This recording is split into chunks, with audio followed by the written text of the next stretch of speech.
उत्तराखंड में एक बार फिर से डेमोग्राफिक चेंज बड़े पैमाने पर देखने को मिल रहा है। मुख्यमंत्री पुष्कर सिंह धामी ने इसकी जांच के आदेश दिए और प्रशासन ने बड़े पैमाने पर कार्रवाई भी शुरू कर दी। ये रिपोर्ट देखिए। उत्तराखंड में लगातार जनसांख्यिकी बदलाव की बातें सामने आ रही हैं। अब राजधानी देहरादून से ऐसे ही चौंकाने वाले आंकड़े सामने आए। यहाँ के 28 गांव में अमुस्लिम आबादी ज्यादा हो गई, जबकि यहाँ हिंदू आबादी बहुसंख्यक हुआ करती थी। कई क्षेत्रों में तेजी से मुस्लिम आबादी बढ़ी है। इसका सबसे बड़ा उदाहरण देहरादून राजधानी का वो क्षेत्र है जो उत्तर प्रदेश और हिमाचल प्रदेश की सीमा से लगता है। विकासनगर, जिसे पछुआ दून कहा जाता है, शुरुआती जांच में सामने आए कि इसी क्षेत्र में करीब 28 गांव ऐसे हैं जहां पर मुस्लिम आबादी बढ़ गई और हिंदुओं की आबादी कम हो गई। मुख्यमंत्री पुष्कर सिंह धामी ने कहा कि राजधानी के अंदर डेमोग्राफिक चेंज के मामले सामने आए। कई ऐसी शिकायतें मिली हैं जिसके आधार पर फर्जी तरीके से राशन कार्ड और वोटर आईडी कार्ड बनाए गए। प्रशासनिक अधिकारियों को इस मामले में जांच के निर्देश दिए गए।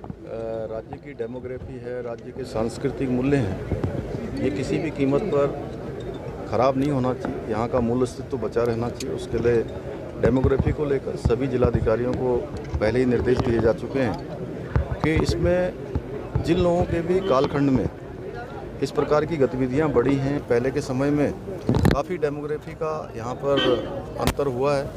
काफ़ी चीज़ें इसमें ऐसी हुई हैं जो पहले के समय में ध्यान नहीं दी गई, लेकिन अब ये हमारी प्राथमिकता में। उत्तराखंड के कई क्षेत्रों से लगातार जनसंख्या असंतुलन की खबरें सामने आने के बाद जब इस मामले में जांच की गई और परिवार रजिस्टर पर नजर डाली गई तो चौंकाने वाले खुलासे हुए।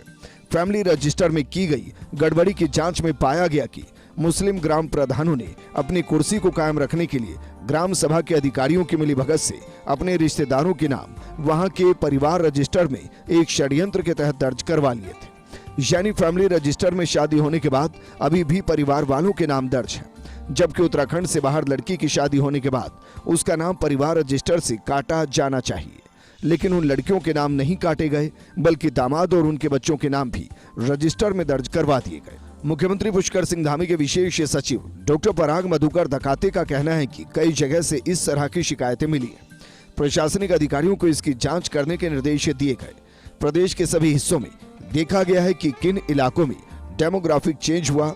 विशेष समुदाय की आबादी कुछ इलाकों में बहुत तेजी के साथ बढ़ी है। जिन के ऐसे फर्जी वोटर आईडी या आधार कार्ड या इस टाइप के पाए भी गए, उनके खिलाफ संबंधित जिला प्रशासन द्वारा कार्रवाई भी की गई है।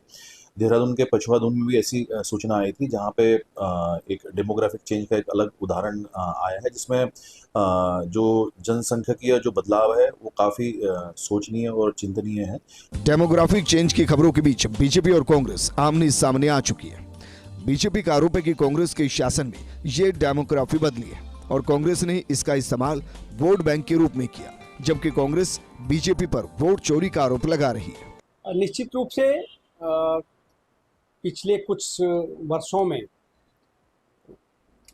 कांग्रेस सरकार के दौरान एक विशेष संप्रदाय से उनका जो लगाव रहा है और उनके द्वारा जिस तरह से प्रदेश की आबोहवा और यहाँ की संस्कृति और परंपराओं को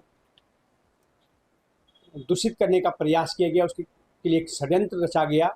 उस कारण कहीं न कहीं हमारी प्रदेश की डेमोग्राफी चेंज हुई है। जो पार्टी हिंदुत्व को बचाने की बात करती है, सदैव हिंदू हिंदू की बात करके राजनीति अपनी चमकाने की का कार्य करती है, हमारे करोड़ों हिंदुओं को जो है सिर्फ अपने राजनीतिक लाभ के लिए इस्तेमाल करती है। आज उनकी संख्या अगर कम हुई है इन गाँव में, तो इसकी जिम्मेदारी कौन लेगा? बहरहाल डेमोग्राफिक चेंज का मामला चिंता का विषय है।